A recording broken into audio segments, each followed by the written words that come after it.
Good morning, Central Texas. Welcome to KISS Community Connections at 1031. I'm Phyllis Jones. I'm both this morning. I'm your host and your guest. But you know what? This morning, we might need a pencil and paper because there's a lot of information that I have to give out. And first, we're going to talk about Dear COVID because there has been some changes, not in what's going on, but there's been some changes as to what happens.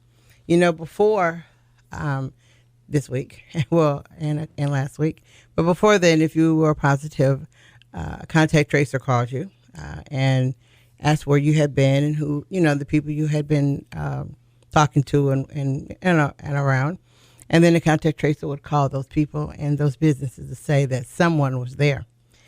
Well, we found out this week that the state has taken over to do what they're doing. And we found out because we were wondering why some people hadn't got any calls yet.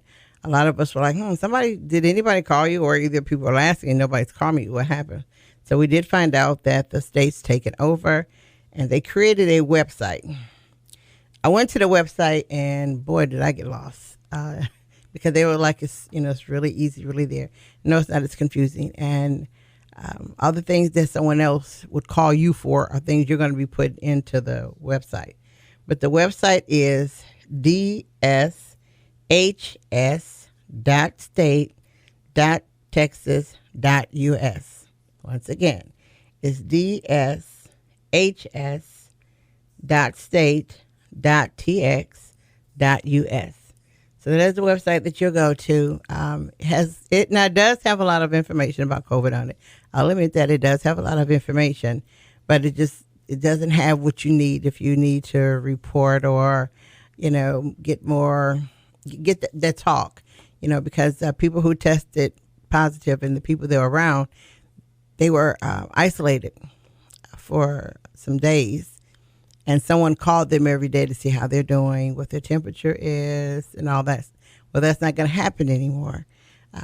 So it's going to turn things around a little bit. And I don't know if I'll say they're not up to date yet because, like I said, some people who should have been called have not been called. So we're going to have to wing it, I guess. But that's also going to throw our numbers off by doing so. But yes, the state's taken over. I know in Bell County, there's no contact tracers. The state is doing that, and a couple other counties. So eventually, I guess they'll be doing all of them. But that's the latest thing. And for me, it's the scariest thing.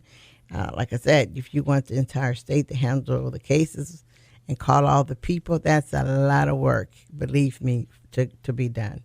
But anyway, like I said, there is a website, and I'm going to say it one more time, which will be dshs.state.tx.us. So that is the website that you'll go to, and I advise you now to go through it and familiarize yourself with it, because the last thing to do is try to go and look at it when you need it, because often when you need something and you need it right now, you skip over what you got to read a little bit because you're rushing to look for something else. Well, this site, I would say, please go look at it and familiarize yourself with it now so that if you need to use it in the future, that won't be a problem. You'll be ready to go. Like I said, you won't have the issue of, well, where is this at? Well, how do I find it? So just familiarize yourself with it. And that's my thing on COVID. I know this Tuesday, school employees, we go back to work.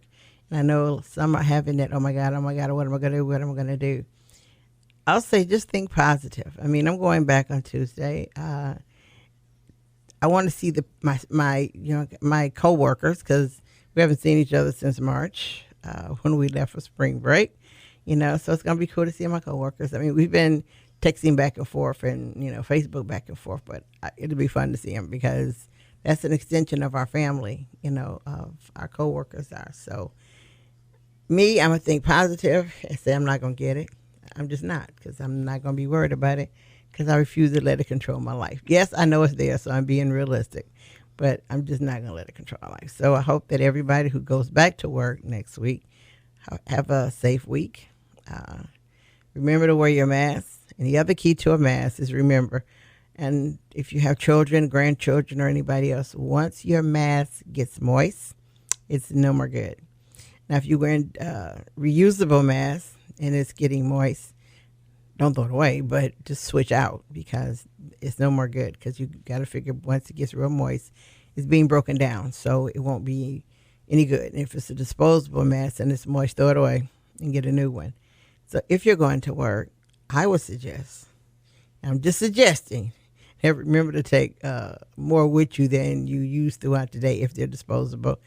If you have ones that you can, that you can wash every day or every other day, make sure that you have enough of those with you to carry out your day because, when we go back to work and anybody is working, we talk more then than we do, at home. So just make sure that you have enough and that you're taking care of yourself. But I think the fear comes in when we kind of let it in. I mean, I understand COVID is scary. I understand that people are dying, but I'm not the gloom and doom person. And I'm just everybody who's listening, don't be the gloom and doom one because that drags you down. And when your body is when you're dragging your body down, everything goes down with it. So let's think positive. Let COVID know you ain't coming over my house. You ain't not coming to visit me. We're not going to be friends. But, don't be just relax as much as you can. Like I said, I've read all the gloom and doom. I'm like, oh, really? Oh, my gosh, I don't read no more of that. But that actually takes a toll on your body because you can gloom and doom yourself a little bit too much. And it becomes a negative, and then it throws you off keel a little bit. So I understand the nervousness. I understand that. But don't go into taking everybody's gloom and doom types to yourself because it's not going to be any good for you later on. And it's not good for your body because those little things, though we think they're small, they actually take a toll on you when you worry and all that. So with COVID, we can't afford an unhealthy distraction, which is the negativity. I read on Facebook this lady goes, "What's going to happen if if kids start dying?" Really, I don't think. And I read, I'm like, oh my gosh, she's she's knocking people off already. They haven't even got to school yet. But like I said, I understand the panic, I understand the nervousness, but let's not let that destroy your health anymore. So let's keep our health. And as I'm talking about health, remember this week, Herman Cain passed away. But if you remember, he was at the rally in Oklahoma. He was there. And shortly after they came back, he got very sick. He couldn't breathe. And he has been in the hospital all that for 3 weeks. And he passed away this week from COVID. Well, if you remember him, he wasn't wearing a mask. He didn't wear a mask. Nobody's going to make him wear a mask. And I'm not going to say this happened because of that, but, with his age, he was 73, and with his health, he decided to take that choice and say, I'm not wearing a mask. I hate them. I don't like them. I'm just not wearing one. Well, let's not follow that same route. Yes, masks are nerve-wracking. I'll admit that because there are times when I want to take it off and throw it somewhere. Sometimes I'm talking and people are not listening. No, not listening. They can't hear me or make out what I'm saying, so I have to move it out a little bit so I can talk. It is nerve-wracking. But, for safety of our lives and your life, just wear the mask. Just wear it. We can order them online. You can buy them at the stores. Just wear the mask. And also, as we remember, get your children masks. But remember, they have children's-sized masks for them, so they can't wear ours that fall off, and we can't wear theirs. So let's get everybody masked up, covered up, and go. I know last week, we lost another one of our freedom fighters. It was John Lewis. It's sad because we're losing all the people who fought for things that we have now. So it makes you wonder, what are we doing now? Because we can't say they're gone and we're not going to do anything. We can't say that because that's not honoring what they did, because they did what they did for us. So it's time for us to pick up the torch and keep moving. We need to do that. And we're good at excuses as people. Our one excuse is, and I hear it a lot, is I'm too old. A lot of people say, I'm too old to be doing all that. Well, no, you're not, because your forefathers did it and they were older than us. So we can't use age. Some people will say, well, I'm just not going to do it. You do it. Well, they need to remember that they're part of the movement too. We haven't arrived yet, so we can't sit down and chill because, as we see, we're not arriving at all. In fact, some of the times with the police now they're getting worse. Before you got beat up, now they shoot you. So we don't have time to chill out and to rest. We need to remember John Lewis and what he did for us as a people, what he did, what he went through. I don't know. Today, I don't think we could have went through what he did, but he went through that, so we would have what we have. So we need to continue to fight to let him know, and those who passed before him, that we're not sitting down. There's no such thing, like I said, as I'm too old. No, it's not. There's no such thing as I'm too old to fight. That isn't. It's not. You're never too old. True enough, you don't do it the same way the young people did it. That's very true. However they do it, we're not going to do it that way. But what I will say is we still need to fight. We still need to pick up that trophy. We need to pick up that baton is what I wanted to say.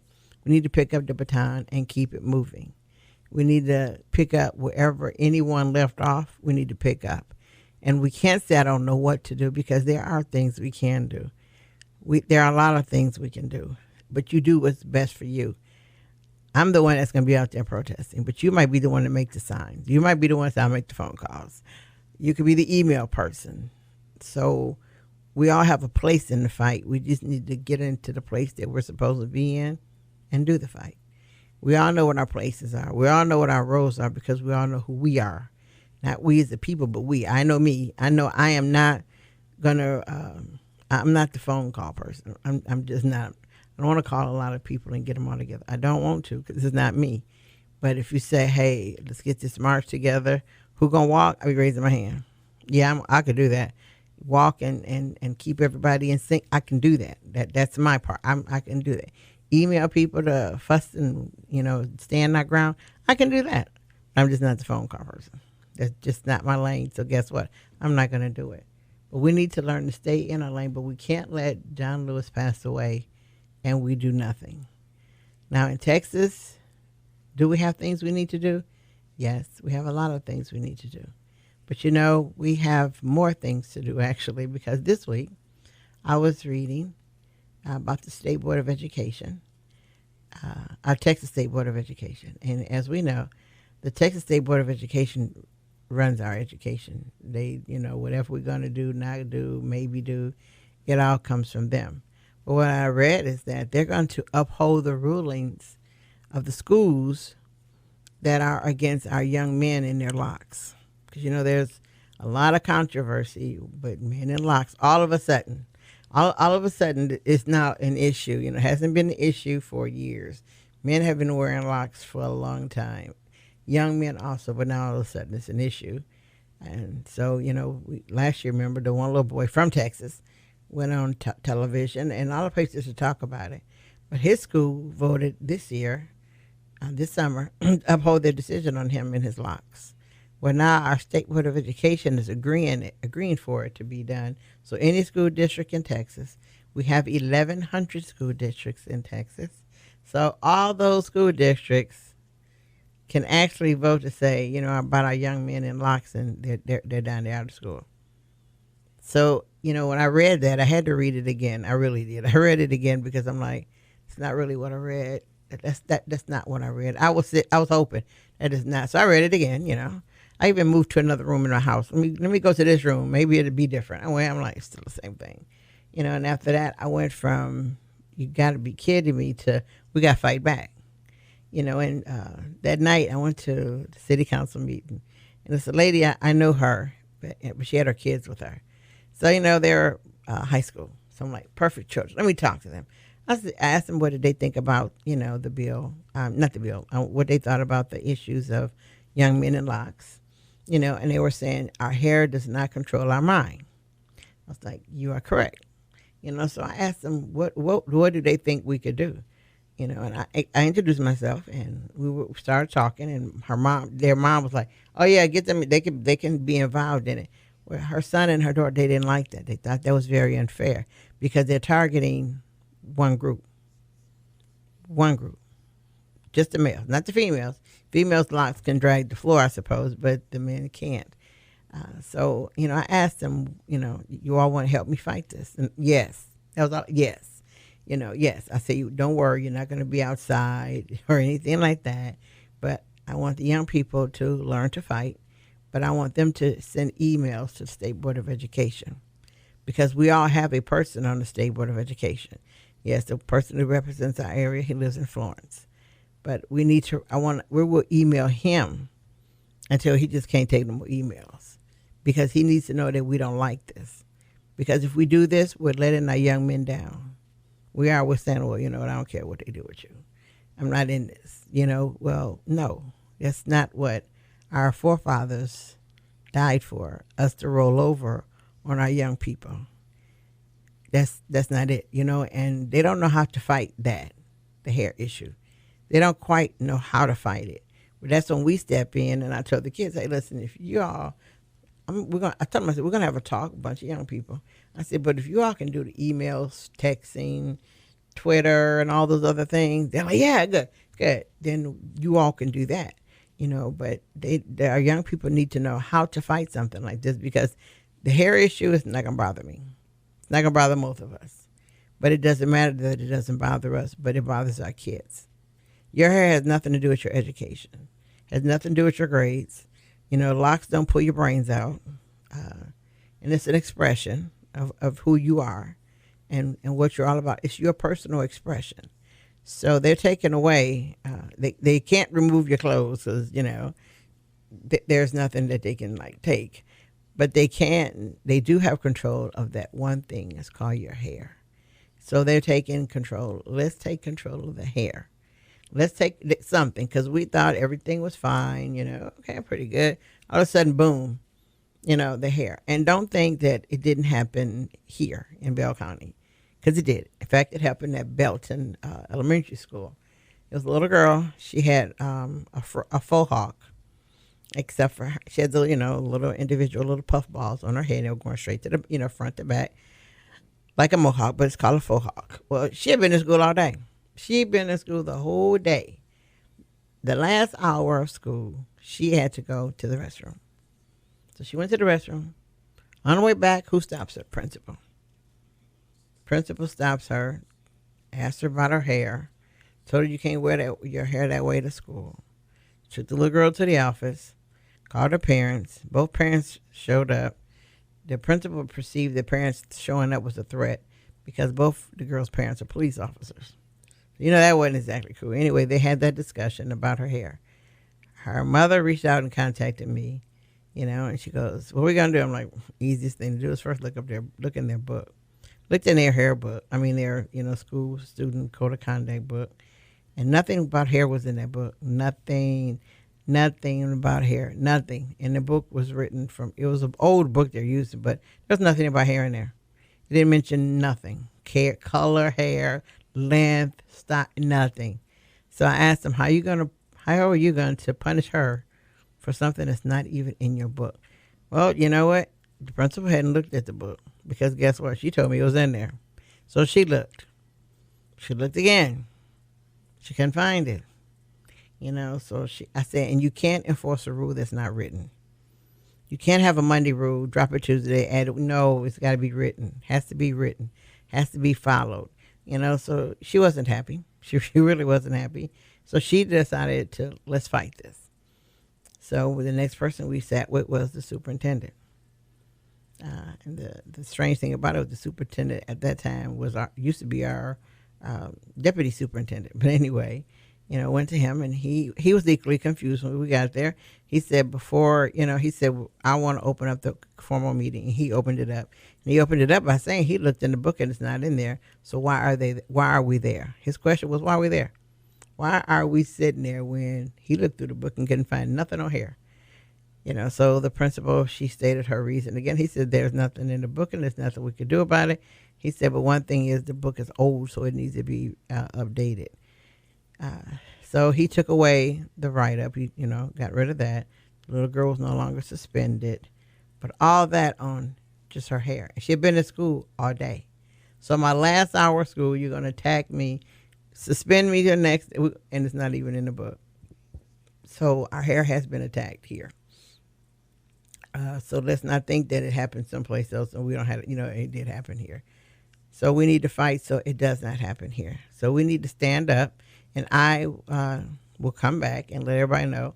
I'm going to give you the State Board of Education person's name, his name, and his address, and, mailing address and phone number, because whether we know it or not, the State Board of Education, those people are elected by us. You hear me? They were elected by us. Now, do we pay attention to the State Board of Education person when we go vote? No. You don't. We don't even care who he is. I won't say I care who he is because I know what he does, but we don't care who he is because we've never been introduced to that position. And when you're not introduced to a position, you overlook it. We need to know when parents go before the school board and yell and fuss about things they want, the school board members are looking at you. Majority of the time, they're looking at you, not that they can talk back, but they're looking at you and they're saying, we can't do nothing about it because we didn't start it. We can't do nothing about it because it wasn't us. And they're right. If the State Board of Education says, all schools will walk to the left before you open the front door, guess what? They're going to walk to the left before they open the front door.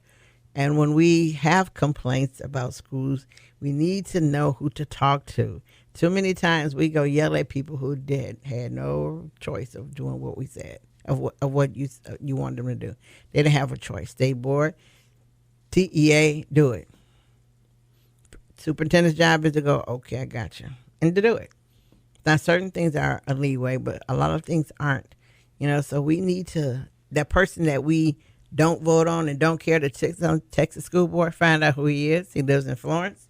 In fact, you can just go to TEA's website and look on there. And the State Board of Education members are all there. They're all there. Their pictures are there. But like I said, ours lives in Florence. No, you haven't never seen them, most likely, because you don't have to. And like I said, we vote on a person. Just think, we say education is so important for our kids. We say we fight for education, but you don't go before the school board, your state school board. We don't go to the state school board. We yell at the school board here, who basically a lot of things that they vote on, not really vote on doing, that they are doing, they were told to do it. What, Mike Marathis, your education commissioner, if he says they got to do it, guess what? They got to do it.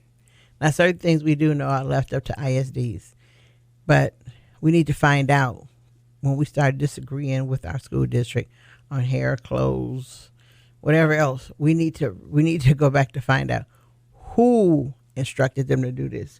We need to go back and find out why is they doing it and why was it voted on. We need to go back to the beginning of where this issue happened at, and we need to cut it off there. We need to stop it there. So once again, I'm going to let you know, go to TEA's website. Find out your State Board of Education, who they are, what they look like. Look at their voting record. Some of them, their voting record will shock you to death. And learn that sometimes you must take that trip to Austin. They do not meet every month. But on the site, it tells you when they meet. You might have to take that trip to Austin one day and sit down and speak before them. You have longer than 3 minutes to speak before them. But you might want to speak before them. You might want to call your State Board of Education person and say, what are you doing about this? He's the one. He has the answers. So, we're fighting hair. Next it's going to be clothes. Now it's going to be clothes. I'm going to be really upset. Well, I'm upset about the hair. But the clothes, I wear African clothes whenever I feel like it because that's who I am and that's what I am. So, we can't let our kids' structure be changed. We can't let them be belittled by their hair. The teacher last year she didn't like the design in the boy's head, so she colored it in with a marker. Oh, yeah, we went after her. And, yeah, she wasn't a happy camper because she thought, I'm going to teach her. I'm going to get away with it. So she thought she was, but she did not. But it's time for us to stand up, time for us to pick up that baton, and it's time to fight. If you're too old to fight, I don't need to go someplace else, out in the woods or whatever, because there's no such thing as too old to fight. It's not. It isn't. You just might not fight the way you did 20 years ago, but it's no reason for you to step out. Now, also with the hair, a lot of states passed passed a law. It's called the Crown Act. And the Crown Act protects our kids from their hair being, being being a distraction. A lot of them that are facing the problem the Crown Act is written, and it will be introduced into legislation January 1st. So you know what? We need to be on January 1st. Now, first when they go back in session, the legislators, we need to get on their nerves. When our legislators get sworn in and come back, we need to get on their nerves. We need to make this a problem for them. We need to make them as uncomfortable about it as we are uncomfortable about having to do it. The last thing I ever thought I'd be doing is fighting for somebody's hair. That's the last. Now, I agree with I agree. Kids can come to school with orange hair, green hair, purple hair, but not locks. You can't do that, people, I see people doing all the color hair, and I'm like, okay, if that makes you happy, go ahead. As long as it doesn't change your grades, I'm fine. So like I said, go back to, let's protect our kids. Let's find out what the Crown Act is, because the Crown Act is the same act everywhere else. Just that most cities change the name of the city, but we need to get back on there. And like I said, John Lewis, he would have been on it. He would have been right on it. And he don't have no hair, but he would have been on it. So let's do the same thing. Let's be on it. Let's protect our children, because we always say we're thinking of our children. We'll support them. Now you don't have to go, hey kids, I'm supporting you on the Crown Act. I'm supporting you for being mistreated. No, you don't have to tell them what you're doing. Just do it. Just do it. And don't ask everybody, what we going to do? No, do what you can do. Don't ask everybody else what they're doing while you go down and go, I don't do that. I don't want to do that. I don't want to do that either. Well, you just talk yourself out of doing anything. No, don't do that. Stop doing it. Just do what you can do to help the situation better. Right now, we got to focus on our kids' hair. We got to focus on getting shot by the police. But those things, we got to focus on those things. We can overcome it, and we can successfully put a dent in it, but we need to just do it and stop talking about it. I'm sick of reading about it. We need to talk about it. I want us to one day not have to sing the song "We Shall Overcome." You know how long we've been singing that song? Anybody just think, hey, we've been singing that song a long time. So are we going to sing it forever? Because we got to overcome something. So let's get back in the saddle and start your fight. And if you tell me you're too old, I'm gonna have you're gonna have some words, because there's no such thing as that. You're never ever too old. As long as you're thinking and breathing, you can fight. So that's what I'm giving you today. Don't sit down. Don't let our ancestors and our forefathers and the people we looked up to, don't let their death be in vain. Don't let it. Don't say, oh man, John Lewis died. I'm really sad about it. No. Say yes, he passed away. Yes, you're sad about it. But yes, you're going to pick up the baton. So as you, going through that, pick up the darn baton and start working. Start activating. All the time that you spend doing whatever you're doing that's maybe useless, spend some of that time and contact these people to let them know. Your state school board member, I challenge everybody to find out who he is, because you didn't know who he was. You didn't know that he and the group of them make up the decisions that run our schools. So if we really care about education, we're going to find out who that man is. Because ours, like I said, in our area, ours is in Florence, if you live in Killeen and back. But it tells you what cities that they cover if you look on the website. So my challenge is for you to look and find them. I don't care if you don't have no kids in school. I don't have no kids in school either, but I'm still fighting, because it's not wrong. It's wrong. And it's an injustice to our males. So let's take care of that. Okay, moving on and on. During the pandemic, when it first started in March, and when the stimulus money came out, and then you had the businesses, small businesses, SBA was giving away grants, and then they realized when they did the first set of grants that people who didn't need a grant took the money. So they got it. So they set up another series of grants. And I know some people probably got on their nerves, but I was emailing everybody, Facebook everybody, hey, listen, get on this call, find out the information, and get on it, and a lot of people did. A lot of people did. But right now there's a surplus of money left because obviously everybody didn't get on it, or people just said, I'm not going to get it and apply for it. So I need you to go to Diversity Capital, all right, Diversity Capital, where you can apply for your PPP loan. And yes, the date has been extended. So the date has been extended to August 8th.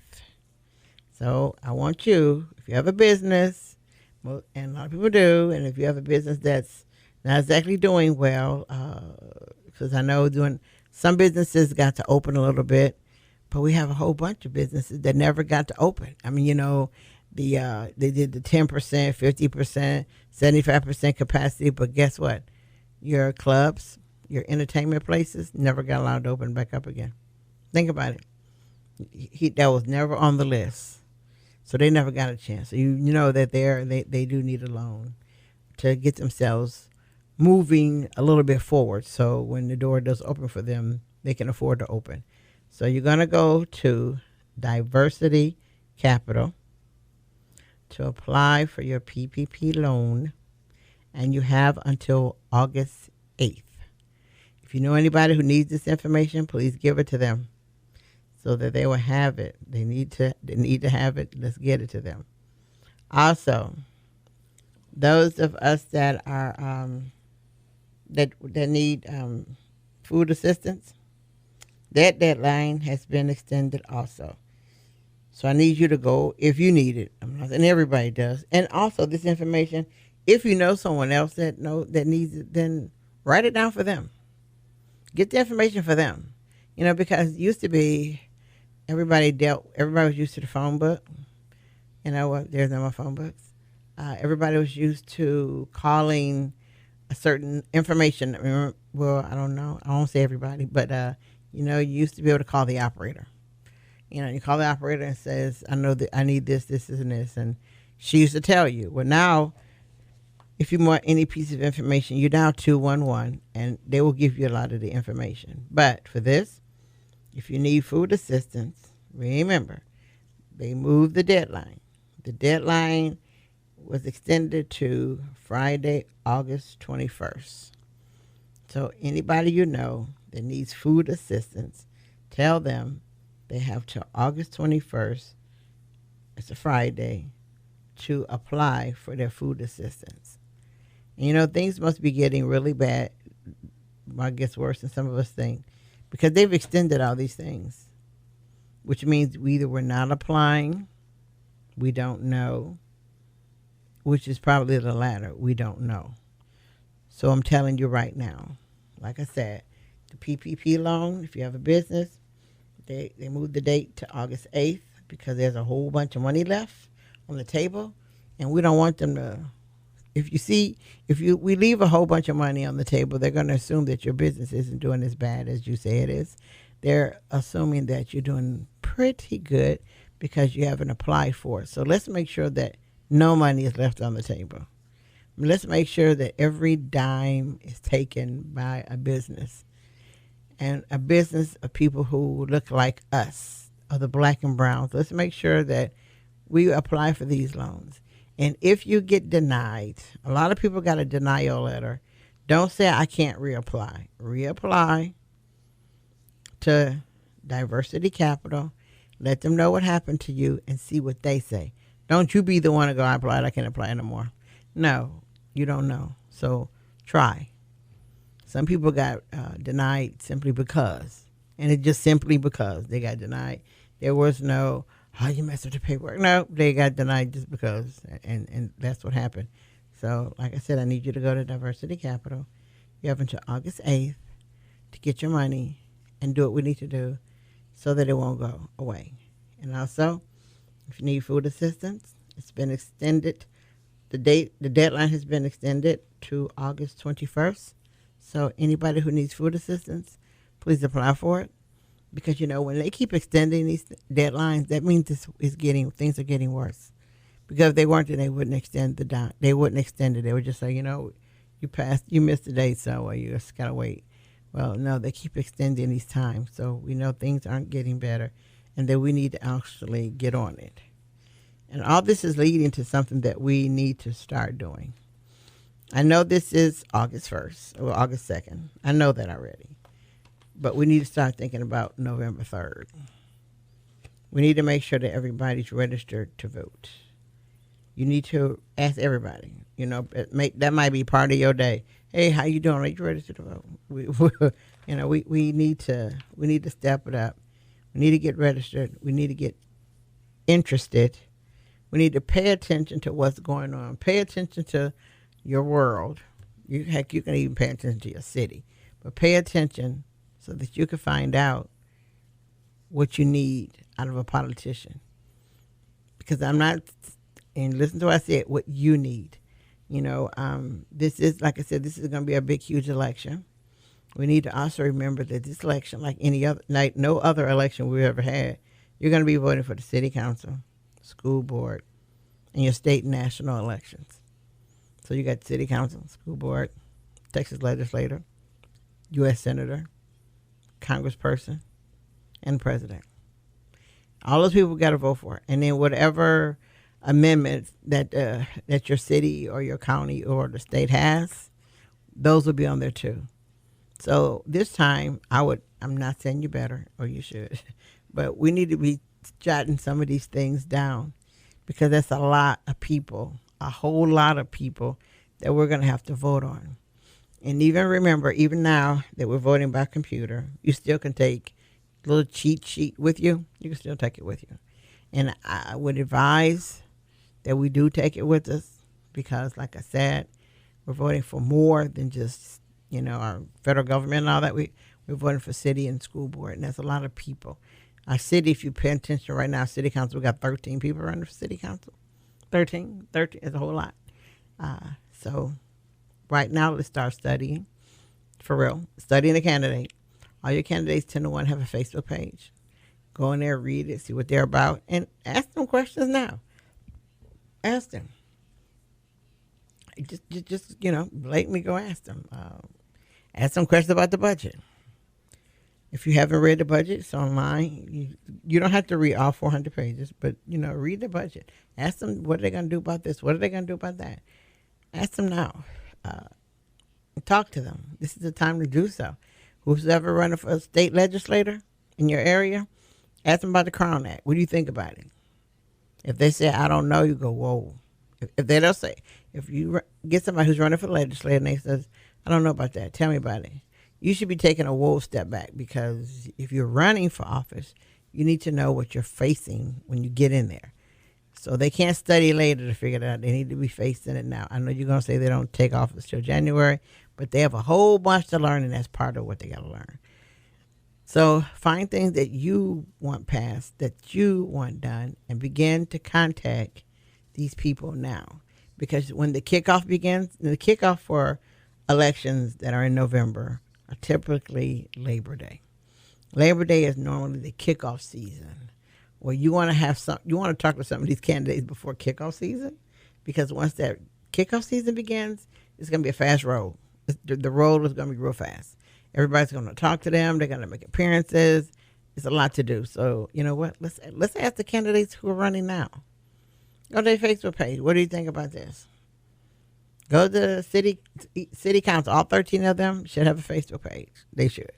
Go and ask them, what do you think about the fact that we're using the grant money to hire a new code enforcer for a small side of the north side of Killeen? They're hiring him out of that. That's all this new person will have. He's going to be the code. Now, we have 9. He's going to be number 10. But he's only going to have a little bitty area of the north side of Killeen. So that area so bad that they got to have their own personal person. He's getting paid out of a grant.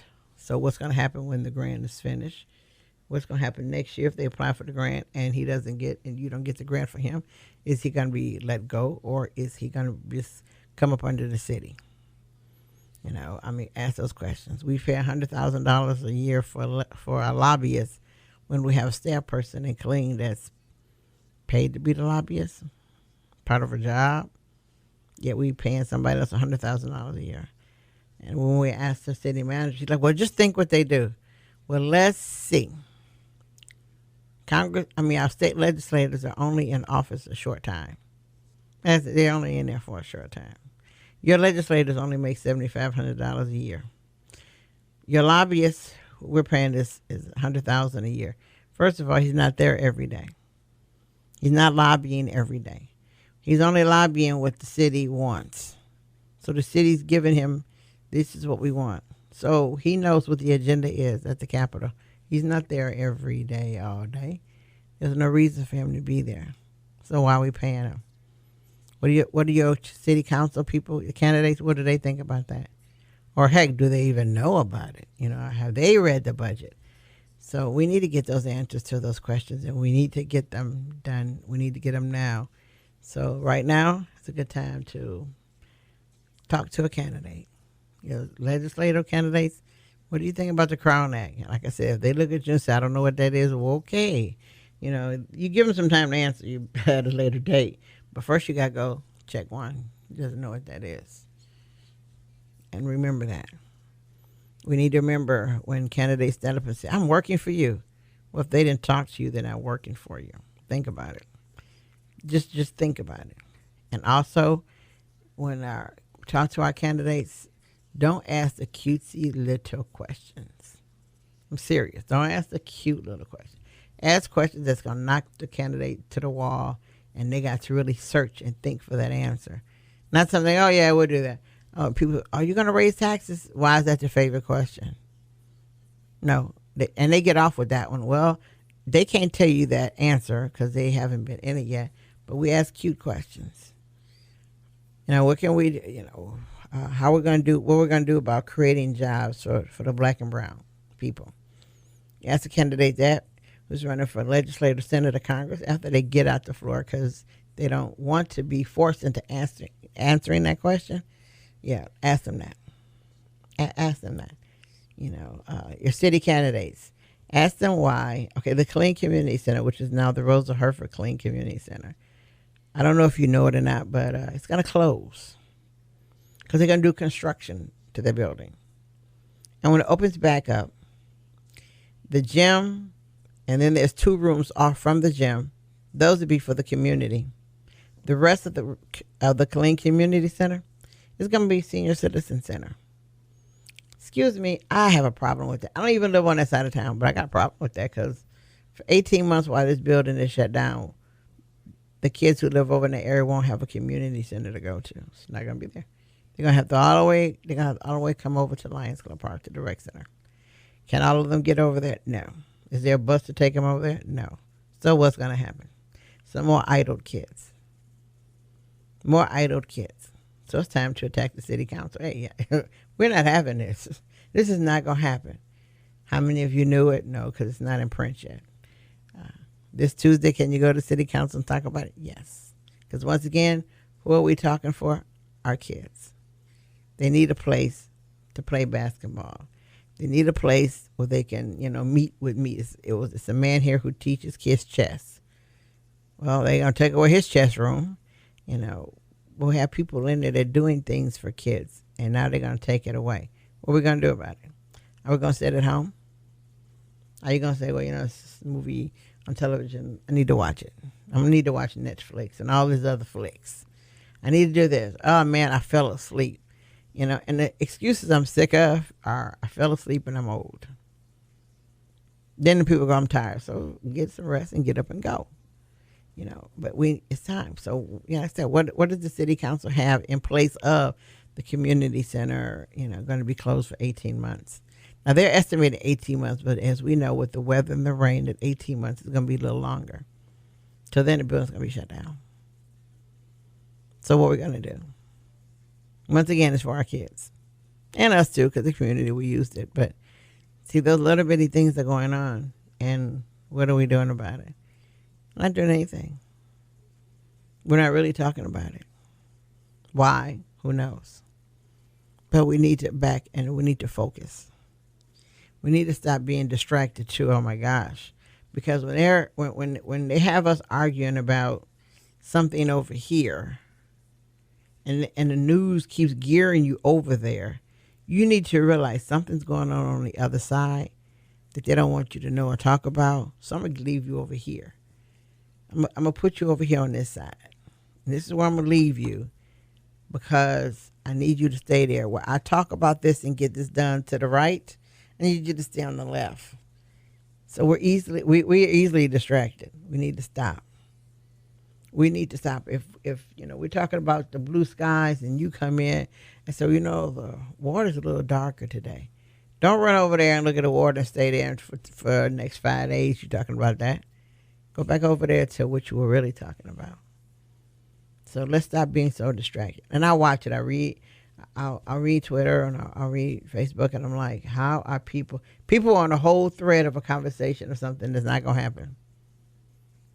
A whole thread on something that was said that cannot happen, but people every day, they on it. Even the news, to me, initiated it because they put it on Facebook. The news did. Just to keep you talking over there. You didn't know what was going on the other side, did you? No, because they were distracting you. So we need to realize what that is, what it looks like, and stop being distracted. I'm not saying don't go over to that left side and not talk about it. No, that's fine. Read that. See what's going on over there. But I'll go back to the other side to see, is there something over there that I should be paying attention to? And if it's not, go back over there and get into that conversation. But it is, you need to say, hey, listen, while we're talking about this is really what's going on. You're like, oh, okay, wait a minute. Oh, all right, okay, I didn't know. But that's because we're distracted. Somebody could, and we're known to be distracted. That's the bad part. We're known to be distracted. We don't need to be known for that. We don't need to be known to be, we don't need that either. Because right now we have a whole lot of work to do. And all the work we need to do is not everywhere, all over. Some of the work we need to do is right here in our own area. We got Belton, Texas right now. Belton is fighting for the right to stay Confederate. They're fighting for it.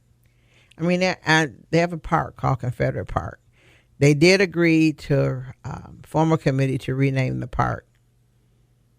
They really did. But guess what? The Daughters of the Confederate, they came up and said that the person who originally owned that land said that no African Americans could ever touch foot on that land. And that they're going to take the park back if it gets renamed. For real? It's really that serious? But that's down the street from all of us. We're in Temple right now, next door. Killeen, still next door. We got to pay attention to that. We have to, because if we begin to lose small arguments like that, we're going to lose a whole bunch. This is about a park. It's not about statues being removed yet. It's about a park. But the city council saw the light that maybe we might need to change a couple of things. So they did build a committee to do so. But we need to be there. We need to be a part of that. We need to. Belton is where our courthouse is.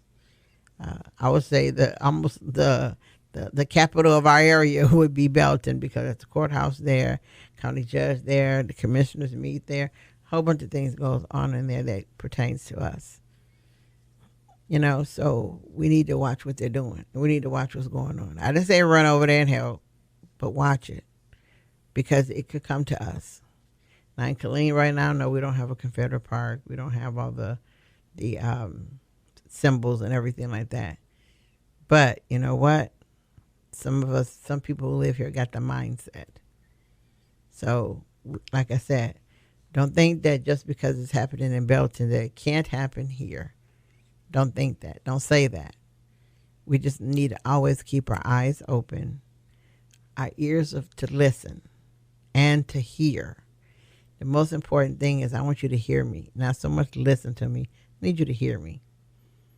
So we need to start with the eyes and ears open, ready to receive information, ready to find out what's going on, find out who we need to call, who we need to talk to. And remember, you don't have to be present to be part of the fight, because there's other things that people can do. Do what you can actually do. I said, if you're not one to march, but you love to email, heck, email. If you're the person that love to call people on the phone, call them. If you're the tech savvy person, go ahead. If you're the Twitter and all those other do that. But do something. We're doing nothing and nothing's getting done. Things are getting worse. So we need to take back the control that we gave away. Yeah, we gave it away, but we need to take it back, and we need to do it quickly and smoothly. Well, I guess this morning we had a bunch to talk about, and I hope you wrote down all the things that I gave you, because I gave you. Let's go back quickly before we go. COVID-19, the state is taking over as far as contacting people and doing everything else they're doing. So our state health service department have the website for us to go to, and it is dshs.state.tx.us. Also, for your business loans, the PPP loan, you have until August 8th, and the place that you're going to contact is Google them, would be Diversity Capital. So you're going to go there and you're going to apply for your loan. Also, remember, if anybody needs food assistance, it's been extended to August 21st to get it. So if you know anybody who needs it, tell them to come on, take it. Do it while it's now. Do it while it's available, and don't wait till it ends and go, oh man, don't meant to do nothing. Just go and do it. So I want to thank you for listening to KISS Community Connections this morning. Had a whole bunch of information to give out, which is good, because when we give information, we help others. So I want you to take this information that you got this morning, and I want you to share it. Share it till it can't be shared anymore. But we need to share it so that we can help others, as well as helping ourselves. We can help others too, so that we all can come to this place of peace together and not staggeringly, because right now we're staggering all over the place. So let's do that. Let's come together, help ourselves and each other, take care of ourselves and each other, and please remember to wear a mask. I hate them, you hate them, but they're keeping us alive. So guess what? We're gonna wear them. So I want to thank you for listening to KISS Community Connections this morning. I want you to always remember, you cannot lead a positive life with a negative mind. We'll talk to you next Sunday. Bye now.